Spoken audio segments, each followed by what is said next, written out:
जब से रूस ने अनाउंसमेंट की है कि भारत से होने वाले ट्रेड में अब इंडियन रुपीस को एक्सेप्ट नहीं किया जाएगा बल्कि चाइनीज करेंसी युआन को एक्सेप्ट किया जाएगा, तब से रूस के ऊपर इतने सवाल खड़े हुए कि अब फाइनली रूस को अपना डिसीजन चेंज करना पड़ रहा है।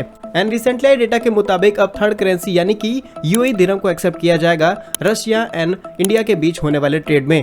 आपको बता दें, रशिया चाहकर के भी भारत को क्रूड ऑयल बेचने से नहीं रोक सकता, क्योंकि आज के समय में भारत और चाइना वो देश है जो रशिया का 80% क्रूड ऑयल इंपोर्ट कर रहे हैं और भारत चाइना से भी ज्यादा क्रूड ऑयल रशिया से इंपोर्ट कर रहा है। जहां लास्ट वीडियो में हमने आपको बताया था कि एक दिन में करीब 1.96 मिलियन बैरल पर डे कच्चे तेल को आयात किया जा रहा है, वहीं अब 2.2 मिलियन बैरल पर डे कच्चा तेल भारत रूस से आयात कर रहा है। और अमेरिका सहित यूरोपीय देशों ने जिस तरीके से रशिया के ऊपर रिस्ट्रिक्शंस लगाए, इसके बावजूद भी अब उन्हें रशिया तेल भारत के माध्यम से महंगे दामों पर खरीदना पड़ रहा है। हालात कुछ इस तरीके से हैं कि यूरोपीय देशों के अंदर इस समय ट्रैवलिंग शुरू हो चुकी है, जिसकी वजह से उनके एविएशन फ्यूल का 50% कंजम्पशन अब इंडियन ऑयल से पूरा किया जा रहा है। और यदि भारत अपने इस रिफाइंड ऑयल को एक्सपोर्ट करना बंद कर दे यूरोपीय देशों में, तो एविएशन से लेकर के यूरोपीय देशों की ट्रांसपोर्टेशन कॉस्ट इतनी ज्यादा बढ़ जाएगी कि एक झटके में महंगाई 3 से 4% तक बढ़ सकती है। और यदि हम इस डेवलपमेंट को आसान भाषा में समझने की कोशिश करें तो रूस यूक्रेन युद्ध की वजह से यूरोपीय देशों सहित अमेरिका ने रूस के ऊपर कई रेस्ट्रिक्शंस लगाए। इसमें शामिल था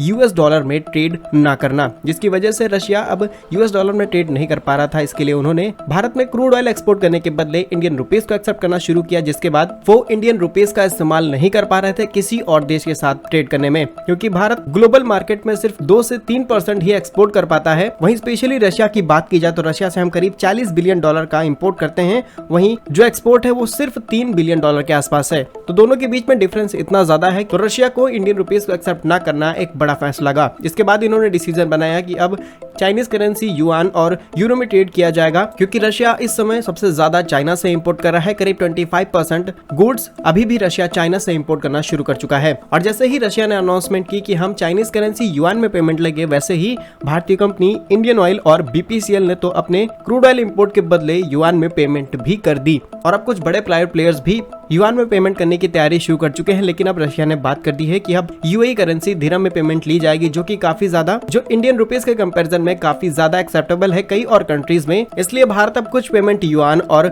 दिरहम में करने वाला है। चाहते एक और एडिशनल इन्फॉर्मेशन आपको दिए जाते हैं। अगर रशिया चाहे तो भारतीय रुपए का इस्तेमाल करके भारत के अंदर बड़ी इन्वेस्टमेंट कर सकता है, भारतीय स्टॉक मार्केट में एंट्री कर सकता है, लेकिन इस समय रशिया की हालत ऑलरेडी काफी ज्यादा बिगड़ी हुई है। तो इसलिए रशिया का इस समय सबसे पहली प्रायोरिटी यही रहेगी कि उनके अंदर क्वालिटी गुड्स कम रेट पर इंपोर्ट हो, ताकि वो अपने लोगों को सही फैसिलिटीज दे पाएं। फिलहाल इस वीडियो पर आप क्या कहते हैं कमेंट बॉक्स में जरूर बताइएगा। भारत कैसे ही यूजफुल इन्फॉर्मेटिव वीडियोस पाने के लिए हमारे यूट्यूब चैनल को सब्सक्राइब जरूर कर लीजिए। मिलेंगे हम आपको एक नई और इंटरेस्टिंग वीडियो में, तब तक के लिए वंदे मातरम, भारत माता की जय।